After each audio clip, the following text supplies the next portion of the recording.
Hello, everybody. This is Susan Kokinda, and today we have a special Promethean update with Brian Pannebecker, the founder of Auto Workers for Trump. Many of you saw Brian in the Rose Garden with President Trump on Liberation Day when he signed the tariff policies. And we at Promethean Action have worked with Brian throughout the 2024 election, building support among auto workers for Donald Trump. So, Brian, to start off, first, I just want to ask you two things. One, tell people a little bit more about your activity. And two, most importantly, what are the impacts of tariffs for the economy in general, but especially for blue-collar workers? Okay, Susan, first, thanks for having me on this morning. I appreciate the opportunity. Yeah. Okay, well, I've had about an 8-year relationship with President Trump since I met him in Novi, Michigan during 2016 when he was first running. He hadn't been elected yet. And that developed into a sort of a friendship. And in the 2024 campaign, I told him and his campaign here in Michigan that I was going to organize rallies outside of a different auto plant every week. And I had a small core group of supporters, and Promethean provided some of those people in the core group. But what we did was we chose a different UAW represented auto plant every week, and we would set up outside the hourly parking lot on a weekday. We would set up with our Auto Workers for Trump signs. We all would wear my Auto Workers for Trump t-shirts and hats. We had flags that we would zip tie to the fence around the parking lot. What we would try to do is engage with the UAW members as they came out. We'd identify ourselves as supporters of President Trump and the UAW workers in the auto industry, and try to, if we had time, as they stopped to get out, sometimes there's a traffic light letting them out onto the street, and many of the workers would roll down their windows and want to talk to us. So we would try to educate them a little bit. The folks that were already on board supporting President Trump, we would try to energize them, motivate them. And Promethean did provide some bullet points that were very helpful. If they would take the bullet point sheet that we had, we would hand that to them. So we did that all summer long. We would do a different plant every week. We did Chrysler plants, which is now owned by Stellantis, Ford plants, which is where I'm retired from, and General Motors plants. We did a total of 22 plants, 22 rallies. So we had some help from Promethean. I had a group of UAW retirees, and occasionally some active UAW members who would take a day off just to do the rally with us. So we felt it was very helpful, especially here in Macomb County where I live. We're known as the home of the Reagan Democrats because a lot of those union members who had been lied to for years and years and told to vote Democrat because it would protect our jobs have finally woken up and realized that Democrats do not protect our jobs. They've been allowing our jobs to leave the country for decades now, and the workers are starting to wake up. I had always said that we weren't really the home of the Reagan Democrats as much as we were the home of the Union Republicans, and we just needed to be made aware of the fact that our values aligned more with the Republican Party, definitely since Ronald Reagan was in office. So I'm gonna from right about now forward, and I'm gonna start re-educating people to understand that the Reagan Democrats are really Union Republicans who finally woke up. Well, the new Republican Party platform, which President Trump pretty much dictated to the platform committee, is very clear on that question because the platform explicitly says the Republican Party must return to its roots as the party of manufacturing, infrastructure, industry, and workers. So I think your new label of Union Republicans is extremely important in that combination. And one of the things that I want to do here in Michigan is pull together something perhaps called the Manufacturing Superpower Coalition, which pulls together union workers, non-union workers, and the people who are the manufacturers themselves, and figure out how we can push forward President Trump's pledge to make us a manufacturing superpower again. Now, of course, the question of tariffs is absolutely critical in that. And as we all know, the globalists and the mainstream media's hair is on fire about instability and trade wars and inflation and all the terrible things that tariffs are going to do. Why don't you tell people what tariffs are really going to do? Absolutely, Susan. Thank you. Well, I like to think about it this way. I do not have any problem identifying as a nationalist. And the reason I don't have a problem with that, the corporate legacy media has tried to make that a bad word, but I'm proud of our nation. I'm a protector of our Constitution. My allegiance is not to any sitting president, but to our U.S. Constitution. And that gives the power of this country to the people of this country. Our elected officials who merely sit in office for a specified period of time are there to do our work for us, and we are we should hold the power in this country. But we've been led to believe by the deep state and the corporate media over the last 30 or 40 years, probably longer, since the time of John F. Kennedy, so 60 years, we've been led to believe that the government really is the power. Kennedy tried to alert us to this, and they assassinated him for doing it because they don't want the elected officials to represent the people. They want to pull the strings from behind the curtain. So tariffs are, a protectionist tool to protect our markets. They're used against us in other countries, but somehow the corporate media has tried to make us feel like it was wrong for us to try and protect our own market, the biggest market in the world. And over the last, 20 years ago, China was allowed into the World Trade Organization.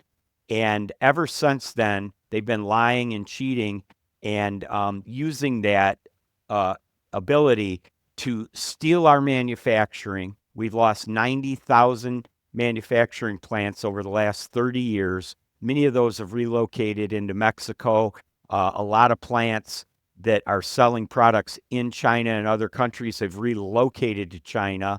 So we've lost our manufacturing base, and it's hollowed out the big industrial cities like Detroit, Pittsburgh, Cleveland, and the other manufacturing centers here in the Midwest. So Detroit used to be known as the Motor City. I hope we still are and can return, and lay a legitimate claim to that title, because we're slowly letting it slip away.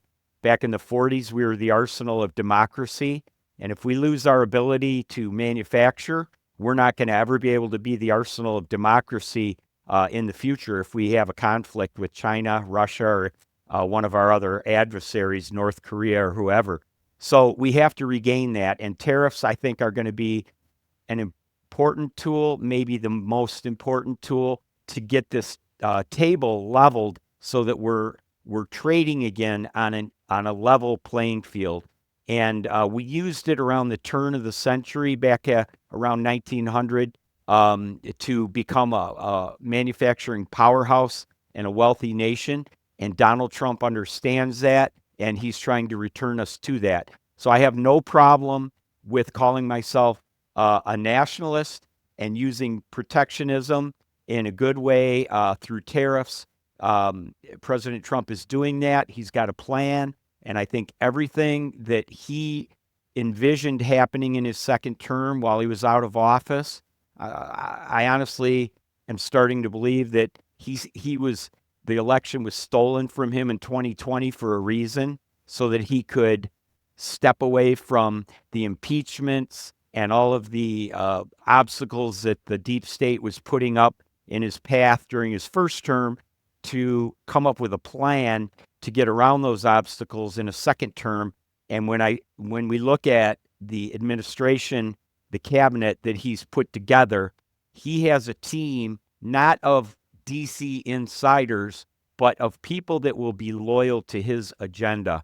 So I think he's got the plan, he's got the team to implement it, and I am honored and pleased that he's allowed me to have some small role in that, by trying to motivate people and educate them here in Southeast Michigan and throughout the Midwest. So tariffs are a big part of that plan. They're going to help level the playing field.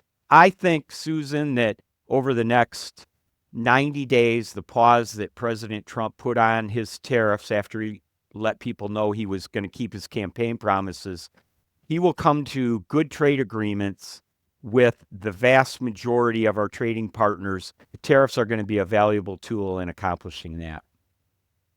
Well, you mentioned members of President Trump's team. One of the things that struck me is I've never heard an economic team speak with one voice.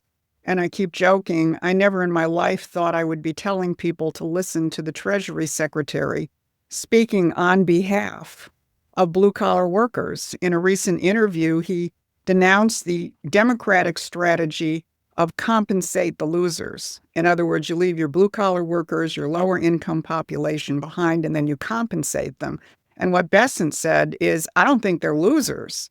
I think they're winners, but it's the system that hasn't worked for them. And this administration clearly intends to overthrow this globalist system and replace it with what you said, economic nationalism, and what we've defined as the American system. So I think this is bigger than most people think. This is not just changing one policy here or there. This is a full-on assault on an entire enemy system. I agree 100%. I think President Trump gets it. That's why early on, when I began to work with you, Susan, and Ron, and saw the work that you guys were doing through the LaRouche PAC, now the Promethean PAC, I recognized what great work you guys were doing, and wanted to work alongside with you to help you and to gain some assistance from you, which you have given me in terms of manpower and some of the principles that you guys are fighting for. And so thank you for that. And I'm honored to be working alongside with you and Ron and the rest of the folks at Promethean to advance President Trump's agenda. Well, thank you for that. Let me conclude with one further question, because of course everybody knows we're not that far away from the 2026 election. And President Trump is going to have to be able to demonstrate to especially the new people who came in to the coalition in 2024, blue-collar workers, lower income, urban minorities, that he's actually able to deliver on the economy. And of course, a lot of people are saying, well, how long is it going to take to bring these factories back, rebuild our supply lines, and so on? You were in the auto industry for a long time. And I think you probably have a certain perspective, both from how it was maybe 20 years ago and how it is now, in terms of how quickly we could actually tool up and bring thousands and tens of thousands of jobs back to the United States. Great question, Susan. Thank you for asking me that. I've done numerous interviews since April 2nd, Liberation Day, when President Trump called me up to validate what he was doing. And I had an opportunity to do that in the Rose Garden. But I would just say this. It took us 30, 40, maybe even longer years to get to the situation we're in now. 90,000 manufacturing facilities, large and small, that have left the country, closed, either gone or relocated. So something that takes 30 or 40 years to deteriorate to such a state that we're in now is not going to be rebuilt overnight. But there are some major things that can happen in the relative near term. We currently have auto plants here in the Detroit area that are operating below capacity. Plants that have the ability to run 3 shifts are currently running 1 shift. Now, to be efficient, most auto plants want to run at least 2 shifts. They want to have a fully manned, 100% day shift, and then certain key departments in that plant that need to build up a little bit of a surplus. We call it a float, to have parts on hand that go into other assemblies there in the plant, need to work a second shift, so they always have the ability to supply the final assembly plants there in the plant. So those plants that are not running at full capacity right now can easily add on another shift. That can happen overnight, literally in a week. So that'll start happening right away when they realize that some of these offshored Mexican facilities that they've built over the years are no longer going to be able to supply them because of the tariffs, making it not cost effective and unprofitable. They're immediately going to start doing that production here in the United States at existing plants. So there's no retooling needed. There's no new facilities needed. That's going to happen overnight. Then shifts will be added. There are some plants that are running 1 shift. They'll add a second shift. That'll happen almost instantaneously. Some plants, like the final assembly plants, they can and have run 3 shifts round the clock. When the auto industry is booming, they'll run round the clock, 3 shifts, and they do it all the time. It's not something that they have to reinvent.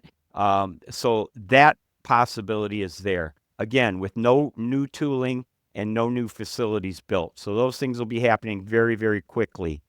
In terms of the domestic companies, and I'm talking about Ford, General Motors, and Chrysler, over the last 30 or 40 years, they have built additional facilities in Mexico, and they're supplying their own plants here in the United States with parts, and they're also doing final assembly down there and shipping those products back in from Mexico. That's going to come to a screeching halt, and those plants are going to be shut down probably in Mexico, at least paused until they see that Donald Trump is serious and these tariff policies are going to go forward into the future, at least as far as Mexico is concerned. He's going to keep his foot on the gas down there and drive a really hard bargain. So those changes are going to take anywhere from weeks to several months to get those facilities paused and slowed down, maybe shut down, and that production brought back here to the United States. There are facilities. Any good company always has more than one supplier. So when the domestic auto companies moved production to Mexico, they always kept tooling here in the United States. They always had a little trickle of parts in case there was something happened in Mexico at the Mexico facility. They could ramp it up back up here in the United States, and they wouldn't be interrupted because they don't want any interruptions to that money flow. They've got to keep those final assembled vehicles coming off the assembly line. So they always had a second source here in the United States. So that'll take a little bit longer because they have to shut down in Mexico, transfer the production back here to the United States. That's going to take 6 or 8 weeks, possibly 2 to 3 months for that change to happen. Then for investment from foreign companies like from Japan, South Korea, and Europe, companies like Nissan, Toyota, Honda, Hyundai, they're going to have to come to the realization, and that'll hopefully all happen through this 90-day pause that President Trump has initiated. When they negotiate their agreements, they're going to come to the realization that they have to build assembly and production facilities here in the United States if they want to continue to sell into our market, the biggest market in the world. That it has to happen. And President Trump knows it, and these other companies know it as well. So once they've renegotiated those trade agreements, you're going to see more announcements like we did a month or so ago, even before Donald Trump announced his tariffs on April 2nd, Hyundai had announced that they were going to invest, I believe it was $21 billion into a southern production facility. And the reason it's so much is because they're not only going to build their final assembly plant there, they're not going to ship their parts all over from Japan or South Korea like Japanese companies and South Korean companies have done for the last 10 or 15 years and say, hey, we're building them there in America, because they're really not. They're just doing the final assembly. But this new development that Hyundai announced, from the dollar amount that they're talking about, I have to believe that that is a campus where they'll have the final assembly plant, but they'll also have their parts production facilities there on that campus, and they're going to build their own supply network right there, stamping and tooling, and they'll supply their own final assembly plant right there. So not only are you going to have the 12 or 1500 assemblers for a shift at the Hyundai plant, but you'll have hundreds of supplier workers there making the parts that go to that assembly plant. So this could be one shift, would be a couple of thousand workers. If they ramp up to, if they're selling a product like the Honda Accord, for example, that sells, it's one of the top selling vehicles in this country, that could, on a campus like Hyundai is talking about, a product like that could employ 7,000 or 8,000 American workers. So we're going to see that happen over the next 2 to 3 years. A campus like that, it can't be thrown up in 6 or 8 months or even a year and a half. That might take a couple of years, maybe a little bit longer.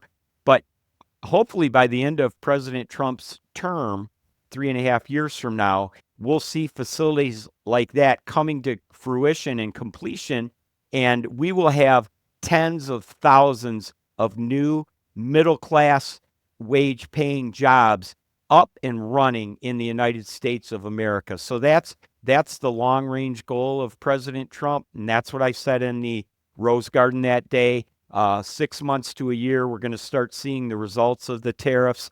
2 to 3 years from now, it's going to be amazing what we're going to be witnessing. So it's going to be amazing, but I think we're going to start to see results soon.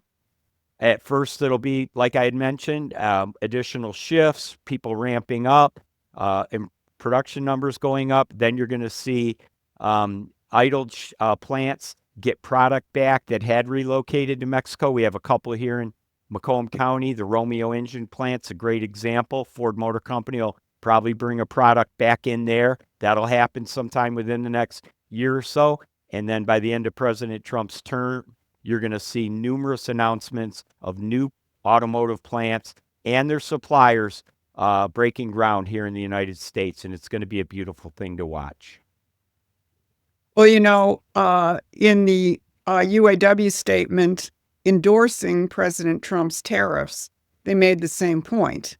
In fact, they cited 12 plants, 7 of which are in Michigan, that have either idle lines or only one shift and so on, that Right. could immediately begin to bring this back. So as I've said on a couple of occasions, it looks like the UAW has had its come to Jesus moment in Yeah. terms of tariffs.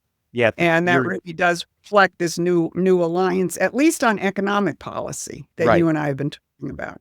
Exactly, Susan. So Sean Fain, the UAW international president, is late to the game, but thank God he is on board with President Trump's tariff program. And it is amazing to see. But I've been recommending everybody just take a deep breath, relax, have faith, and be patient. And Donald Trump is going to deliver on his campaign promises. And most American voters are not used to seeing that. But, our job did not end on November 4th or 5th. It just began. So we have to continue to educate people, make them aware of what President Trump's trying to do. The legacy corporate media has spent the last 3 or 4 decades brainwashing and dumbing down the American electorate, and we need to keep working to educate them and wake them back up, because really the the vast majority of Americans, 75 or 80%, I believe, are reachable. I mean, there's 20% in this country that we're just never going to reach. They're socialists and they're deep state supporters.